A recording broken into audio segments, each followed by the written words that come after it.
Dead Aim by Thomas Perry. Narrated by Michael Kramer. Copyright 2002 by Thomas Perry. This unabridged audiobook is published by arrangement with Random House, an imprint of the Random House Publishing Group, a division of Random House Incorporated, and was produced in the year 2010 by Tantor Media Incorporated, which holds the copyright thereto. Dedication. To my father, Richard Perry. Chapter 1.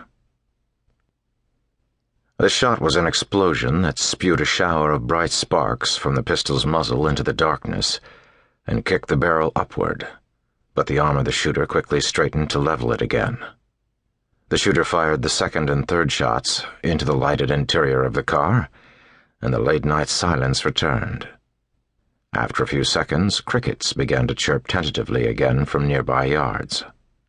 There were 3 holes punched through the rear window of the car, and even from his vantage across the alley behind the shooter, Parish could see that Mark Romano's head had been pounded forward, and the windshield had been sprayed nearly opaque with his bright red blood.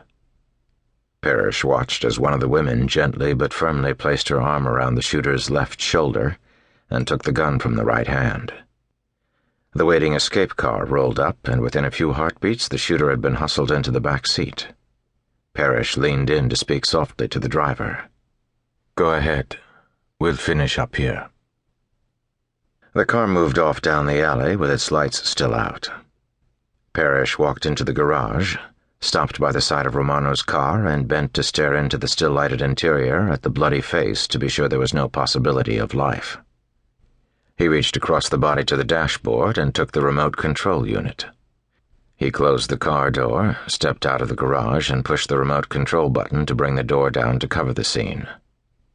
As he turned, Spangler emerged from the darkness at his side and pointed at the back of a house down the alley. "There was a face in that window for a second." "Better take care of it before we go," whispered Parish.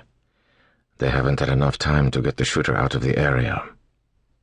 The 2 men walked quickly and silently up the alley.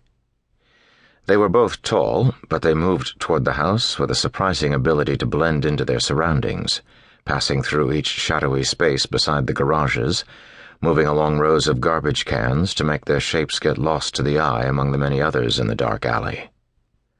The house was 2 lots down from Mark Romano's. They had waited for a night when the nearest neighbors were away, so their face could not have seen much from that window, beyond the 6-foot cinder-block wall that separated the alley from the yard. Parish and Spangler moved to the wall, barely glancing at each other, as though they had done this so many times that each knew the steps, neither needing to check where the other was.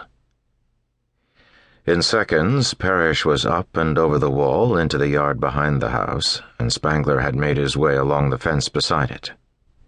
As Spangler went over the fence and dashed up the low steps toward the kitchen door, he could hear Parish breaking the glass in the window at the back of the house, and he hit the door with his shoulder before the musical sound of glass hitting the floor inside the house had stopped.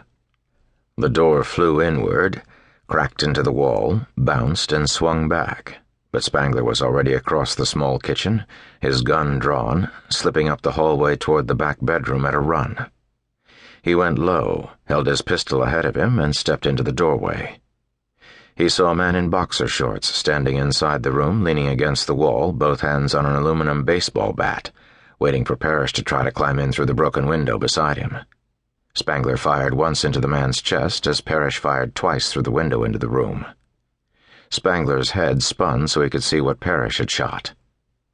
It seemed at first that it was just a lump in the blanket, but then Spangler saw the telephone cord leading from the nightstand under the covers. He tore the blanket and sheet aside to reveal the body of the woman, the telephone receiver still clutched in her hand. He moved to the window, pulled the sash up, and stepped back to let Parish climb in. Parish glanced at the man on the floor as he hurried to the bed where the woman lay. He snatched the telephone from her fingers, put it to his ear, and smiled as he set it in its cradle. Dial tone.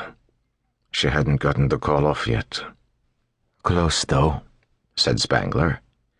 He turned to go. "Not yet."